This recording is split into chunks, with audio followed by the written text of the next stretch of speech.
सबसे पहले आप सभी लोगों को मेरी ओर से झारखंडी जोहार, जोहार, जोहार। धन्यवाद।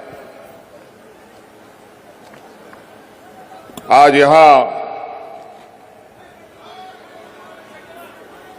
राबोरन संताड़ हपन को गो बाबा बोया मिश्रा मजियाड़ाम गुड़ित नाके आपे को अडी सरहाव। आज असम के इस तिनसुखिया डिस्ट्रिक्ट के इस मैदान में ऑल असम आदिवासी स्टूडेंट एसोसिएशन की तरफ से आयोजित इस महासभा में हमारे साथ आए हुए हमारे सहयोगी मंत्री, सांसद, विधायकगण, यहाँ आशा के रिजन जी, देवेन जी और अन्य सभी एसोसिएशन के सभी हमारे सम्मानित सदस्यगण, आप सभी लोगों का मैं बहुत बहुत शुक्रिया, आभार प्रकट करता हूं। और विशेषकर आप यहां जो सामने बैठे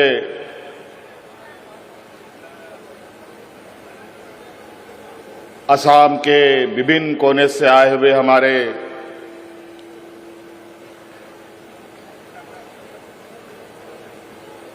आदिवासी भाइयों, माताएं बहनें भी हैं, नौजवान भी हैं, छोटे छोटे बच्चे भी हैं, आप सभी का भी मैं हार्दिक अभिनंदन करता हूं।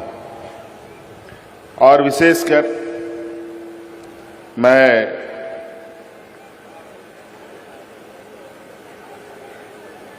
आपके बीच एक फायर ब्रांड नेता जो आपके अगुवा रहे,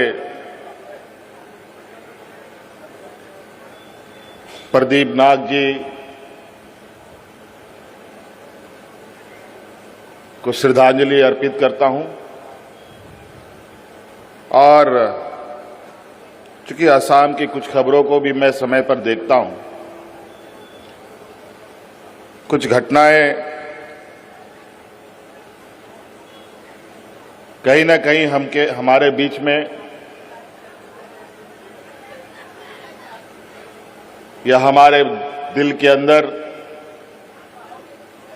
कई संवेदनाएं जगा के जाता है।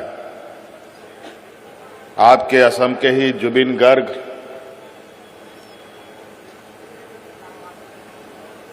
की अचानक मौत, जो पूरे देश के लिए कहा जाए बड़ा शून्य छोड़ करके चले गए, उनको भी मेरी ओर से श्रद्धांजलि अर्पित करता हूं। और मैं अपनी बातें शुरू करता हूं। यहां विशेष रूप से आए हुए आप सभी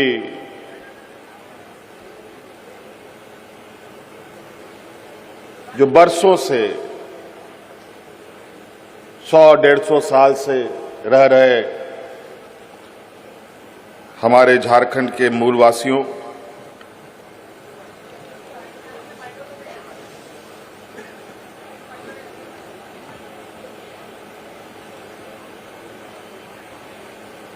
असम के अंदर विशेष रूप से आज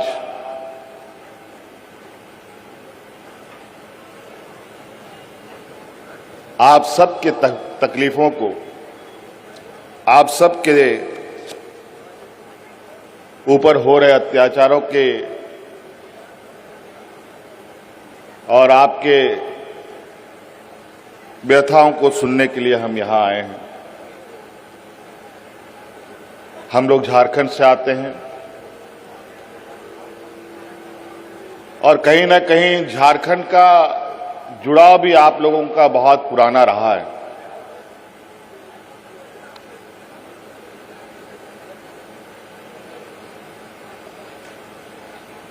झारखंड एक ऐसा प्रदेश है जहां भारत देश का लोग सपना भी नहीं देखता था आजादी का। उस समय से हमारे पूर्वज अंग्रेजों के साथ संघर्ष करते थे। भगवान बिरसा मुंडा, सिद्धू कान्हू, तिलका मांझी, अनेक लोग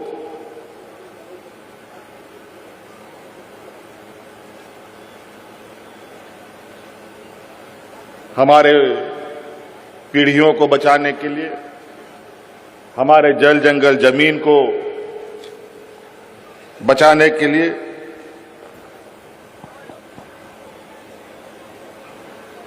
अपना बलिदान दिया। आखिर ऐसा क्यों? हमसे ज्यादा बुद्धि वाला लोग, पैसा वाला लोग, अमीर, ज्ञानी, सामाजिक रूप से मजबूत लोग भी हैं, वो लोग क्यों नहीं लड़े? क्यों ही आदिवासी सबसे पहले अंग्रेजों के साथ लोहा लिया? आप इससे अंदाजा लगा सकते हैं कि हम उस समाज के लोग हैं जहां हम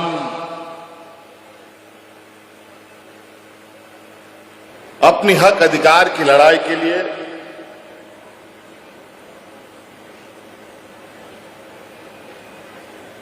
हमेशा संघर्ष किया है। आदिवासी, दलित, पिछड़ा, ये ऐसे शब्द हैं जो समाज के सबसे कमजोर और सबसे निचले पायदान में रहने वाले लोगों का। ऐसे क्या परिस्थिति आ गई जो यहां का मूल वासिंदा आज अलग अलग कोने में बिखरकर कई जगहों पर हास्य की स्थिति पर है।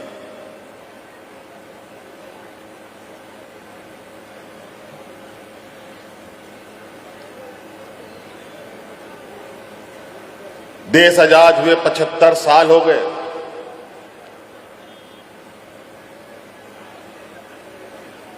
कई नीतियां बनी, कानून बने, संविधान में हमें रक्षा कवच मिला। उसके बावजूद आज हम कहां हैं? आज हम कितना संघर्ष कर रहे हैं?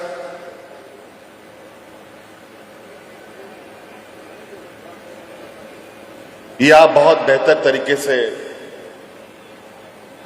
जानते हैं। और इसी संघर्ष के बीच में अलग अलग क्षेत्रों से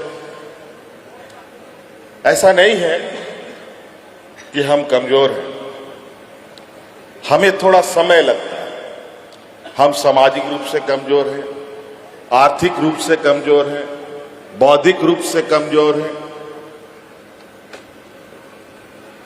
और इसी कमजोरी का फायदा बड़े लोग, सामंती विचार वाले लोग बड़ी चालाकी से उठाते हैं।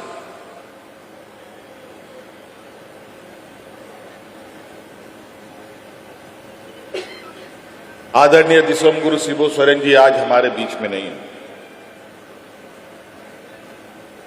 जब उन्होंने अलग राज्य की परिकल्पना की तो बाजार का लोग हंसता था कि आदिवासी लोग राज बनाएगा, ये लोग तो हड़िया दारू पी करके पेड़ के नीचे पड़ा रहे। आज सच्चाई पूरे देश के सामने है। 2000 ईस्वी में अलग राज बन गया। ये बात सही है। उस समय यही नारा लगता था झारखंड में, कैसे लेंगे झारखंड, लड़ के लेंगे झारखंड। आदो बाबन बतावा झारखंड बुन हथावा। ना मोबाइल, ना गाड़ी, ना मोटर, उसके बावजूद झारखंड के लोग झारखंड के लिए, झारखंड के जल जंगल जमीन के लिए चींटियों की तरह एकजुट हो जाते थे। राज अलग हुआ तो फिर मजाक का पात्र बना। आदिवासी समाज, अरे चलो राज तो बन गया, लेकिन राज पर तो राज हम ही लोग कर सकता है, ये आदिवासी लोग थोड़ी कर सकता है। और हुआ भी वही।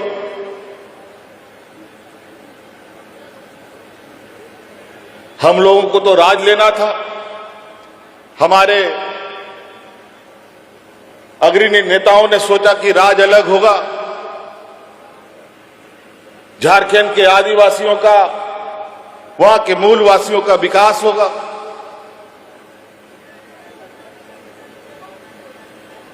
राज अलग करने में कौन कितना दिनों तक भूखा रह सकता है, आंदोलन कर सकता है, पुलिस का लाठी खा सकता है, उसकी जरूरत थी।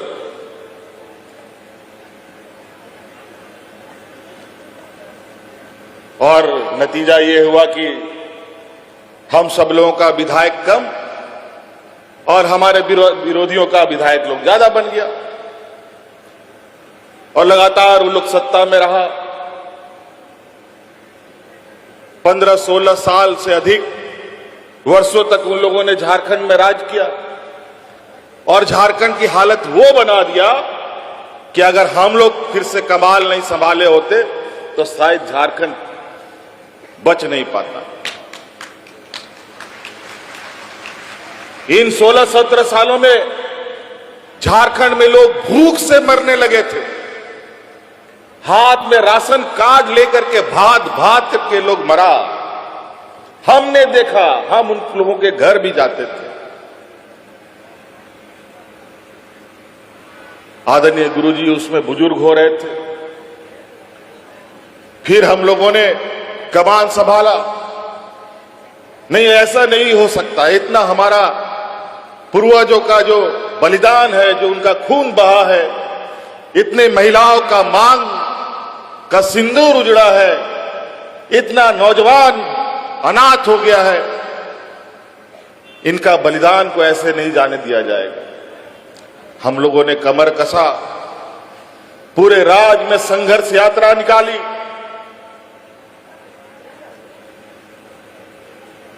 एक एक गांव, एक एक घर, टोला मोहल्ला तक हम लोग गए, लोगों को जगाने के लिए कि राज्य को बचाना है। कुछ दूर तक आवाज पहुंची और बहुत मजबूत नहीं, थोड़ा कमजोर ही सही, सत्ता हम लोग के हाथ में आई। उसके बाद फिर हम लोगों ने जो 5 साल के अंदर जो वहां के आदिवासी, वहां के मूलवासी, जिनके पास जो लोग कभी ना शहर देखा, ना ब्लॉक देखा, ना डीसी, एसपी, सीओ, किसी को नहीं जानता, ऐसे लोगों तक हम लोग की आवाज जाने लगी, हमारी योजनाएं जाने लगी।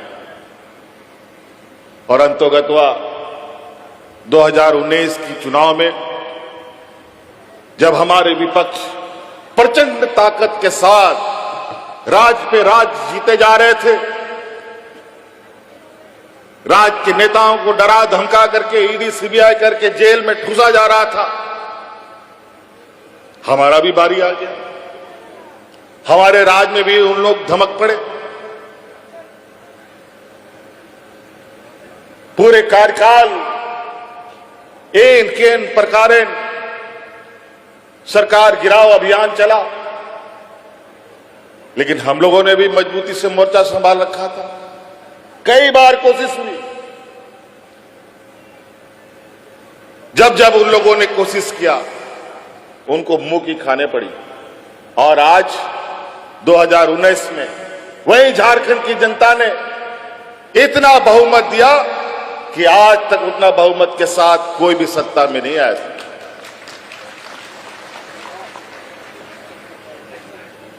क्योंकि उनको पता है कि उनका दुख दर्द अगर कोई समझ सकता है तो हमारा ये समाज जब बीच का ही आदमी समझ सकता है। जो उनके तकलीफों को देखा हो, समझा हो, झेला हो। आज जिस अंग्रेजों के साथ हमारे पूर्वज लड़ाई लड़ते थे, संघर्ष करते थे, और जो अंग्रेज हम लोग को गुलाम बना करके बंधुआ मजदूरों की तरह हम लोग के साथ व्यवहार करता था, आज उन अंग्रेजों के बगल में हमारा नौजवान जब बैठ करके उसके साथ पढ़ाई पढ़ा, बड़ी शिक्षाएं ले रहा है। कभी ऐसा भी था और आज भी ये दंश है, हम अपने ही देश के अंदर ज्यादा जुल्म देखते हैं। आज भारत देश में हम लोग हैं, लेकिन ये असम में, असम की स्थिति देखिए। भारत देश में रहते हुए हमारे यहां के आदिवासी अपना हक अधिकार, अपना मान्यता के लिए संघर्ष कर रहा है।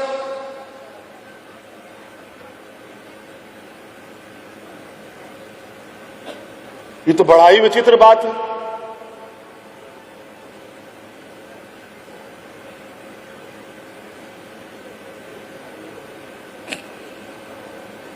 ये ऐसी विडंबना शायद बड़ा ही दुर्भाग्य है कि आज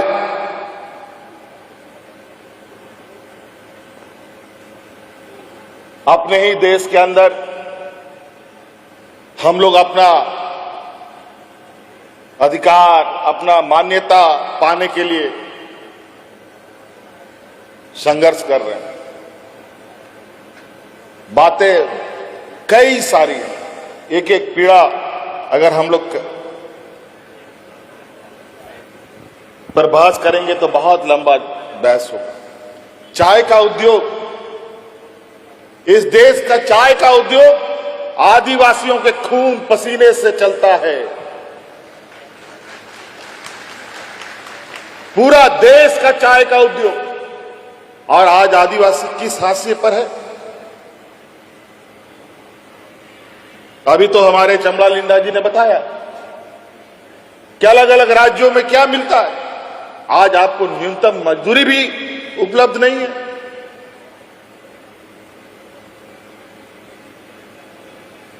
और ये लोग आदिवासियों के हितैषी कहते हैं। ये लोग कभी आदिवासियों के हितैषी नहीं हो सकते। ये लोग कभी नहीं चाहते कि हमारे आदिवासी समुदाय के लोग सामाजिक रूप से मजबूत हो, आर्थिक रूप से मजबूत हो, बौद्धिक रूप से मजबूत हो।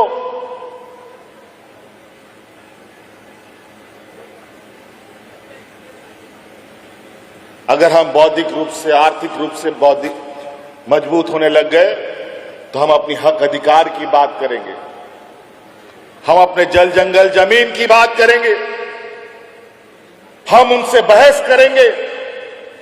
हम बहस ना कर पाए, इसीलिए अलग अलग तरीके से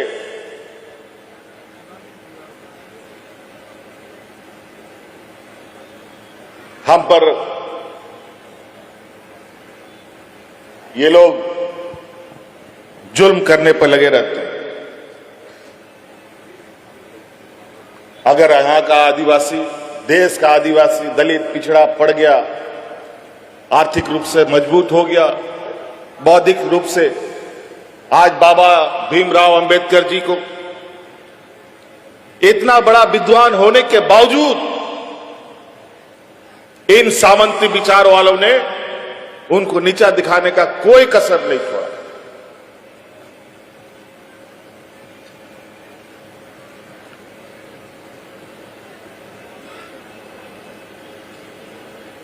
अगर आज हम लोग का समाज मजबूत होगा तो उसके घर में बर्तन कौन मांजेगा, उसका गाड़ी का ड्राइवर कौन बनेगा, घर में मालिक कौन करेगा।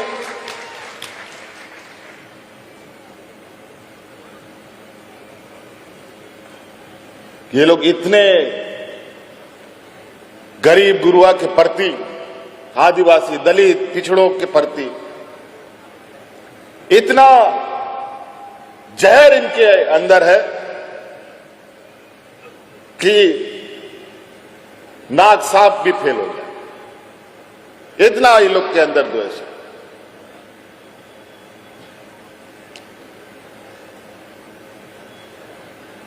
और अपनी राजनीतिक लक्ष्य को साधने के लिए पूरे देश के अंदर एक ऐसा माहौल खड़ा कर रखा है, सबको एक दूसरे से लड़ाकर। और अभी तो चुनाव है, अभी बंगला और मुसलमानों के पीछे पड़ा।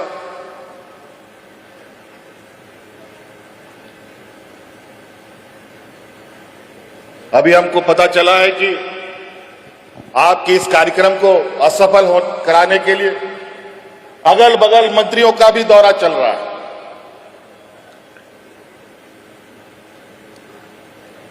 लेकिन हम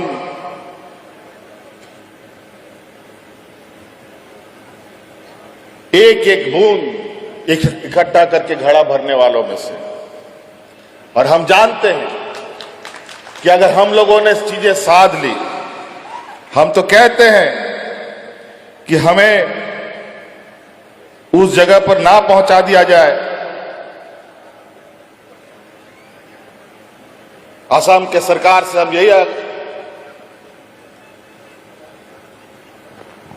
कहना चाहते हैं कि आदिवासी समाज बहुत ही स्वाभिमानी समाज है।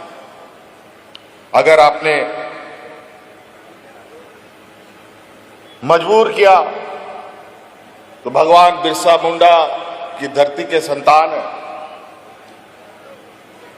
कभी भी विद्रोह का रास्ता उठ सकता है और उसमें कोई पीछे नहीं रहेगा। और जरूरत पड़ेगा तो आसाम के आदिवासियों को मदद करने के लिए पूरा झारखंड का आदिवासी आकर के आपके बीच में आ जाएगा।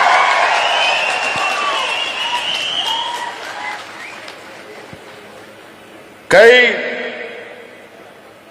सारी चीजें हैं जो आज आपको लेकर कहीं ना कहीं जो बरसों से हो आ रही यहां पर व्यवस्था, और चूंकि आज के दिन में जिन लोगों का देश और राज्य में सत्ता है, ये लोग राजनीतिक आदमी लोग नहीं है, ये लोग सामाजिक लोग नहीं है, ये लोग व्यापारी है, व्यापारी।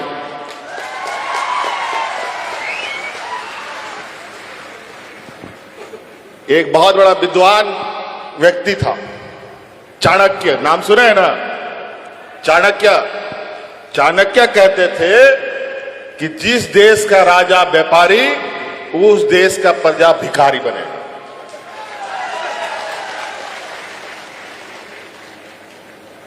आज देश की अर्थव्यवस्था का जो हालत है, आज रुपया उल्टा पैर खड़ा है, सर के बल खड़ा है। देश दुनिया में हम लोग का रुपया का वैल्यू इतना घट गया, अभी सिर्फ गुब्बारा के जैसा हवा भरा हुआ है देश के अंदर। नहीं तो हम लोगों की भी देश की स्थिति बहुत अच्छी नहीं है। आज महंगाई देखो आसमान छू गया, जूता चप्पल नमक तेल, बच्चा लोग का लिखाई पढ़ाई का कागज कलम सब महंगा।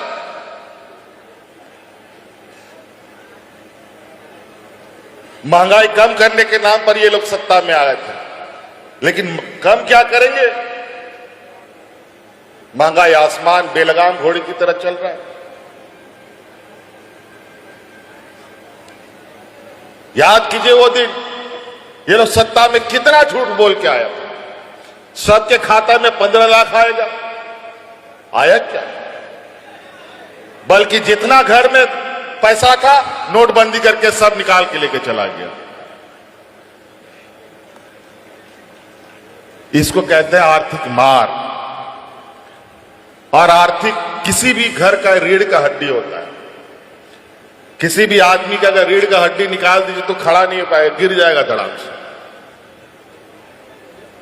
यही नोटबंदी, जीएसटी, महंगाई उसी का कारण है कि आपके जेब में 1 रुपया भी ना बचे। और ऐसे ऐसे कानून बनाते हैं जिस कानून के माध्यम से आपको पता भी नहीं चलता है कि आपका पैसा कहां से कहां चला गया। गरीब गुरुआ के लिए तो खैर फर्क ही क्या पड़ता, उसको तो रोज कमाना है, रोज खाना है। अगर वो एक दिन मेहनत नहीं करेगा तो उसका घर का चूल्हा नहीं जलेगा।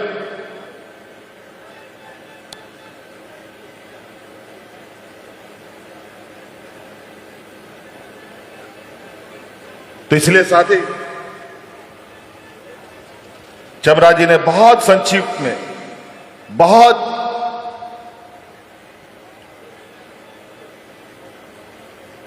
बड़ी बड़ी बातें की। हम लोगों का एकजुटता ही हमारी ताकत है और इस देश का भी ताकत यही था। अलग अलग समाज, अलग अलग रंग भेद का लोग इस देश में रहता है, हिंदू, मुस्लिम, सिख, ईसाई, सब लोग एक साथ रहता था। और यही ताकत के बदौलत भारत देश एक अलग पहचान रखता था। दुनिया इस ताकत का लोहा मानता था। लेकिन आज वर्तमान व्यापारियों ने हिंदू, मुस्लिम, सिख, ईसाई सबको अलग अलग कर रखा। जात धर्म का लड़ाई तो उसका पेटेंट फार्मूला है। आज के दिन में घर भाई भाई में लड़वाता है, आदिवासी को आदिवासी से लड़वाएगा, हिंदू को हिंदू से लड़वाएगा। अभी यूपीएससी वाला घटना आप सुन रहे होंगे सोशल मीडिया में।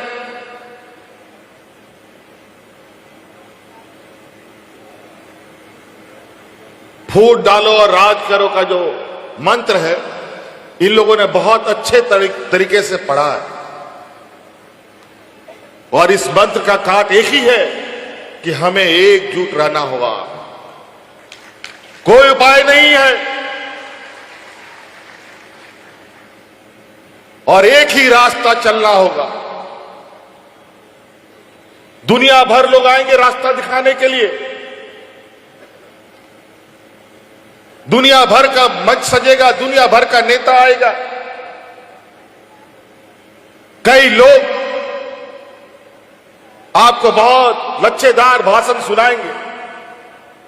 हम लोग लच्छेदार भाषण वाले लोग नहीं हैं। हम लोग ऐसे लोगों के सिपाही हैं और ऐसे राह दिखाने वाले लोगों के सिपाही हैं जिस राह का मंजिल है, ठहराव है और सुरक्षा है। नहीं तो कई ऐसे राह दिखाने वाले लोग मिलेंगे जिसका कोई मंजिल नहीं, कोई सुरक्षा नहीं, कहां आप गुम हो जाइएगा पता नहीं।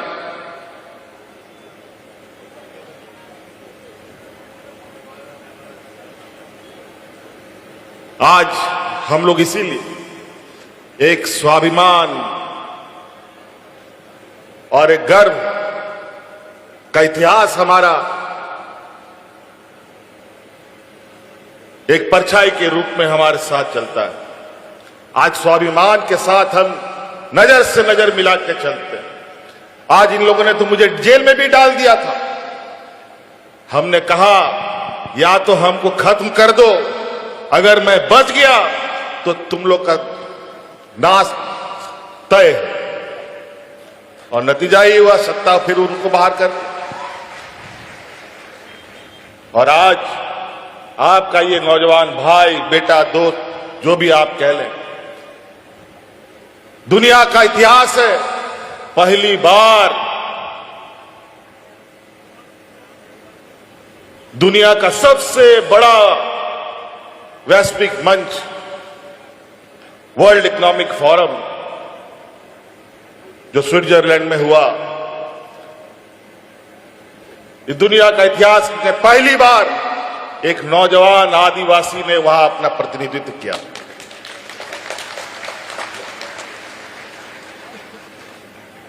और उसमें भी कई रोड़े लगाने का प्रयास हुआ था। तो हमने कहा कोई बात नहीं, कितना रोड़े लगाओगे वो भी हम देखेंगे, आज नहीं कल सफलता तो मिलेगी ही मिलेगी। कई रोड़े लगे, कई पिछला हमको 5 साल तक तो देश से निकलने का कानूनी मनाही था।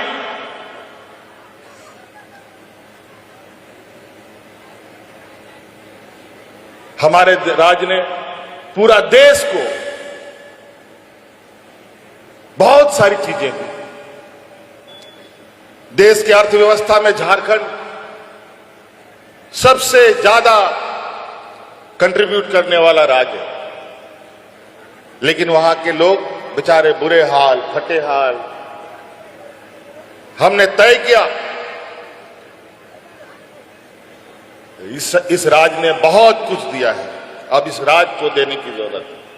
आज इसीलिए हमने देश के वैश्विक मंच पर इस बात को रखा कि हमारे राज्य में जो संसाधन है, जिसको आज से नहीं सैकड़ों वर्षों से लूटा जा रहा है, उसका सही मूल्य हमारे राज्य को मिलना चाहिए। हमें एक सही सहयोग की आवश्यकता है। और आज सरकार अपने राज्य की आधी आबादी जो हमारी महिलाएं हैं, लगभग 50 लाख से 56 लाख महिलाओं को, हर एक महिलाओं को 2500 रुपए देने का काम करती है हर महीना। और आज गांव-गांव में महिलाएं अपने पैरों पर खड़ा हो रही। जैसे गाड़ी, मोटरसाइकिल हो या गाड़ी हो, अगर उसमें तेल नहीं चलेगा, तेल नहीं डालिएगा तो एक डेग भी नहीं चलता, फिर ढकेल के ले जाना पड़ता। तो सोचिए मोटरसाइकिल हो या 4 चक्किया हो, उसको ढकेल के ले जाना कितना तकलीफ है। उसी तरीके से आज के इस जीवन में जेब में पैसा नहीं रहता है तो बुद्धि भी काम नहीं करता। कोई गरीब कमजोर परिवार भविष्य के बारे में कोई विचार नहीं कर सकता। वो सरकार भी काम करती है तो एक बजट उसका बनता है, उसके बाद काम करती है। सभी विभागों के लिए अलग अलग बजट होता है, तब काम होता है। आज हमने राज्य की आधी आबादी को एक बजट बना दिया कि ये तुम्हारा फिक्स इनकम है, अगला महीना तुमको क्या करना है तुम आज इसी महीने सोच सकते हो।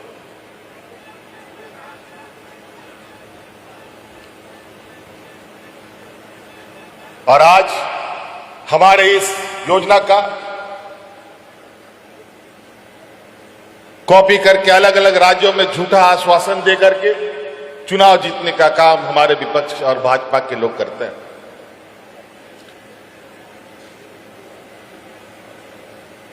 और कहीं कहीं तो चुनाव के लिए, ठीक चुनाव के पहले कुछ पैसे महिलाओं को दी जाती है और जैसे चुनाव जीता जाता है तो योजना भी बंद।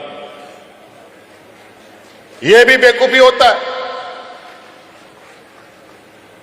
लेकिन हमारे राज्य में हम विगत मेरे ख्याल से 2 साल होने जा रहा है, 2 साल से बिना रुकावट का हर महीने महिलाओं के खाते में पैसे जाते। हमारे नौजवान, हमारे आने वाली पीढ़ी के लिए बेहतर शिक्षा के लिए इंजीनियर, डॉक्टर, वकील, मैनेजमेंट करने के लिए कोर्स, टेक्निकल कोर्सेज करने के लिए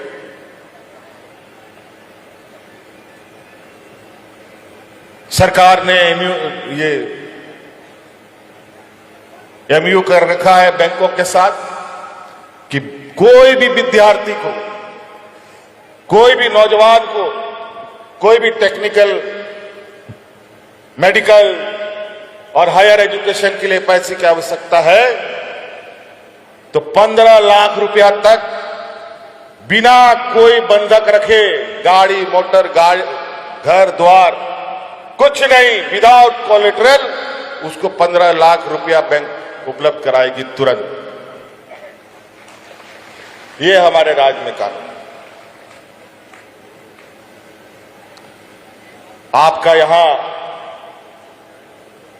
जो आदिवासी समुदाय है, उन समुदायों की संख्या लगभग 1/3 जो मुझे बताई गई है। इतनी बड़ी ताकत आप लोगों का है और यही ताकत को इन लोगों ने बड़ा तरीके से एसटी और आदिवासियों में बांट रखा है। कोई टी ट्राइब्स, कोई आदिवासी, कोई क्या क्या।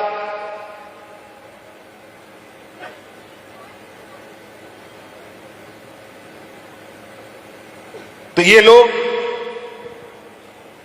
जो मैंने पहले कहा फूट डालो राज करो का फॉर्मूला बहुत अच्छे तरीके से पढ़ लिख के आए। आप ही के बीच में से लोगों को आपके विरोध में खड़ा कर देगा पैसा देके, क्योंकि पैसा जो ना कराए। पैसा एक ऐसा चीज है जो अच्छे अच्छे लोगों का मस्तिष्क हिला देता है, एजेंट बनाएगा लोगों को और हमारे समाज के बीच में लोगों को बिखेरने का काम करेगा। आज हमें मौका मिला आपके बीच में आने का और हम कोशिश करेंगे जो आप लोगों की व्यथा है, जो आप लोगों की तकलीफ है, इस तकलीफ को खत्म करने के लिए थोड़ा जद्दोजहद करने की आवश्यकता है। और ऐसा नहीं है किसी समस्या का समाधान ना हो। हमने तो अपने पूर्वजों से, अपने पिताजी से यही सीखा, अगर आपने कोई भी कार्य ईमानदारी से करना प्रारंभ किया वो काम निश्चित होता है। यहां तो कई उदाहरण है, लोग अकेला व्यक्ति पहाड़ काट करके रास्ता बनाता है, अकेला व्यक्ति पत्थर तोड़ करके पानी निकालता है। कई देश में उदाहरण है। तो हम इतने बड़े समूह होकर के अपने हक अधिकार की लड़ाई को मंजिल तक नहीं पहुंचा पाएंगे, ऐसा कैसे हो सकता है? इसके लिए थोड़ा हमें काम करना पड़ेगा और सभी लोगों को और सभी लोगों तक पहुंचकर कैसे अपनी परिस्थिति को बदलें, इस पर हमको आगे बढ़ना पड़ेगा। आज इसलिए चमड़ा जी ने बहुत सटीक बात कही। इसी मूल मंत्र के साथ हम लोग आगे बढ़ें और मुझे लगता है कि अभी तो आपके यहां चुनाव भी है, आगे विधानसभा चुनाव है। कब उसका बिगुल फूंक जाएगा हमको तो नहीं पता है, ना आपको पता है, लेकिन जो सत्ता में बैठा है ना उसको पता है किस दिन बिगुल फूंकने वाला है। क्योंकि आज देश का सारा संवैधानिक संस्था इनके जेब में, इलेक्शन कमीशन से लेकर के ईडी, सीबीआई सब इनके जेब में। कई चुनावों को तो देखा आप लोगों ने किस तरीके से ये वोट चोरी करने का काम करते हैं।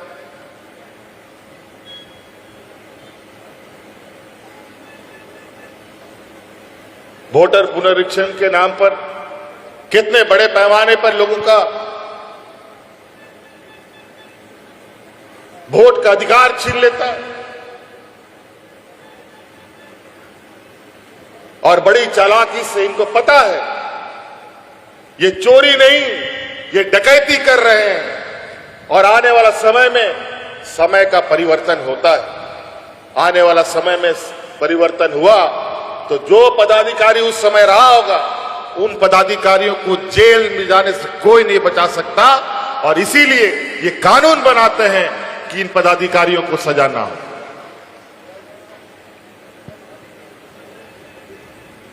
बड़ा विचित्र स्थिति है।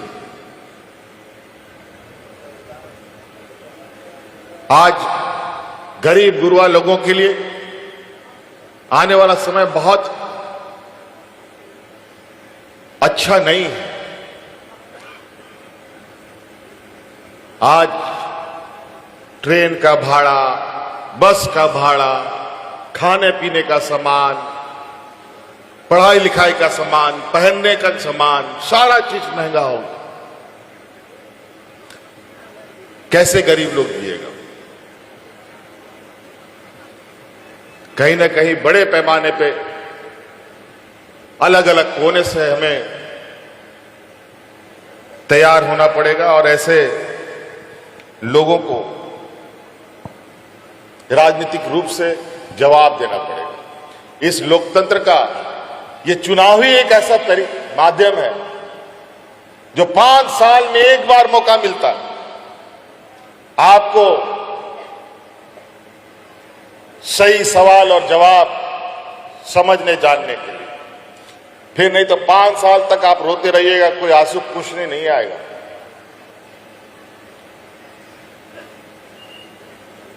संविधान ने हर 5 साल में ये एक अधिकार हर एक गरीब गुरबा अमीर सबको दिया और एक एक वोट इतना महत्वपूर्ण होता है कि एक वोट से आदमी कुर्सी में भी बैठ जाता है, एक वोट नहीं आने से कुर्सी से हट भी जाता है, हार भी जाता है।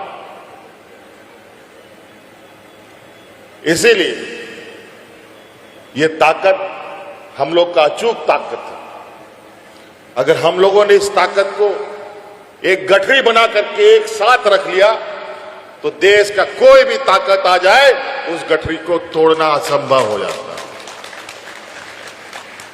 हम लोग तो स्कूल में पढ़ा है, एक लकड़ी को तुरंत तोड़ देता है लोग, लेकिन वही लकड़ी 50 ठो लकड़ी एक साथ बांध दो तो उसको तोड़ना बड़ा मुश्किल। इसीलिए साथियों, आज आपके बीच में हमको आने का मौका मिला और कई दिनों से ये हमारा भी एक विचार था कि हम असम गए, हमारे लोग अलग अलग कारणों से, सिर्फ असम के नहीं, उड़ीसा, छत्तीसगढ़, बंगाल, अलग अलग राज्यों से यहां पर लोग आए हुए। ये लोग एक दिन नहीं कई वर्षों से यहां रह रहे हैं। एक बहुत बड़ा घटना आपको हम बताना चाहेंगे। जो सामंती विचार के जो लोग होते हैं वो हमेशा गरीब गुरबा का अस्तित्व खत्म करने में लगा रहता है। तो गरीब गुरबा कमजोर हम ही लोग हैं, आदिवासी, दलित, पिछड़ा लोग। एक घटना है जो ऑस्ट्रेलियाई लोग जो है, ऑस्ट्रेलिया का, ये लोग आदिवासी और अप्रवासी लोगों को जो वहां रेड इंडियन होता था अमेरिका में, उन सबको मरवा दिया था। और ये सामंती विचार के भी लोग, हमारा खाना पीना बंद हो जाएगा तो ऐसे ही मर जाएगा सब आदमी, हड़िया दारू पी करके सब खत्म। लेकिन ऐसा नहीं। आज कहीं ना कहीं आज मैं धन्यवाद देना चाहूंगा इस आशा समूह के सभी मान्य सदस्यों को कि इन लोगों ने बड़ी मेहनत करके संपर्क साधने का प्रयास भी किया। और आदरणीय दिसोमगुरु शिबू सोरेन जी के निधन में भी कई लोग यहां से श्रद्धांजलि देने आए। मैं उनका भी बहुत बहुत शुक्रिया अदा करूंगा कि आप सब लोग भी आए। और उसी समय से मेरा भी एक इच्छा था और मुझे अभी इन लोगों ने बताया कि आदरणीय गुरु जी भी यहां आप लोगों के इस संघर्ष में साथ देने के लिए आते थे। और आपको मैं ये भी याद दिलाऊंगा, हम भले पहुंचे या ना पहुंचे, इससे पहले मैं थोड़ी दिन के लिए सत्ता में था जब यहाँ कुछ गांव वगैरह जलाए गए थे आदिवासियों का, मैंने अपने कैबिनेट मंत्री को यहां पर भेजा था, पूरा दल यहां भेजा कि उनका जाकर के हालचाल पता करो और जो मदद हो हम लोग करेंगे। खैर कोई बात नहीं, अब हम लोग एक दूसरे के संपर्क में है और निश्चित रूप से आपके इस संघर्ष में हम लोग बिल्कुल आपके साथ कदम से कदम मिलाएंगे और आज नहीं कल असम में भी झारखंड जैसा बेहतर सूरज उगेगा और आदिवासी समाज इतनी मजबूत आवाज के साथ यहां उभरेगा कि आने वाले समय में दूसरे वर्गों को यह समझना पड़ेगा और मजबूर होना पड़ेगा कि असम को आदिवासी को आगे साथ लिए बगैर असम को चलाना संभव नहीं। तो इसलिए हमें अभी वापस भी जाना है, कल और बहुत व्यस्त प्रोग्राम है। आप सब लोग, मुझे ख्याल से यहाँ 3-4 दिन से कार्यक्रम था, 3-4 दिन से आप लोग का कार्यक्रम यहां चल रहा है और आशा करते हैं, उम्मीद करते हैं कि अगली बार जब यहां ये कार्यक्रम हो तो जो लोग आज घर में बच गए हैं वो भी आएंगे और इस आदिवासी समाज को और मजबूती प्रदान करने का काम करेगा। और इन्हीं बातों के साथ हम अपनी बातों को समाप्त करना चाहेंगे। आप सब लोगों का बहुत बहुत शुक्रिया, आभार, धन्यवाद। इन्हीं बातों के साथ पुनः आप सबको झारखंडी जोहार।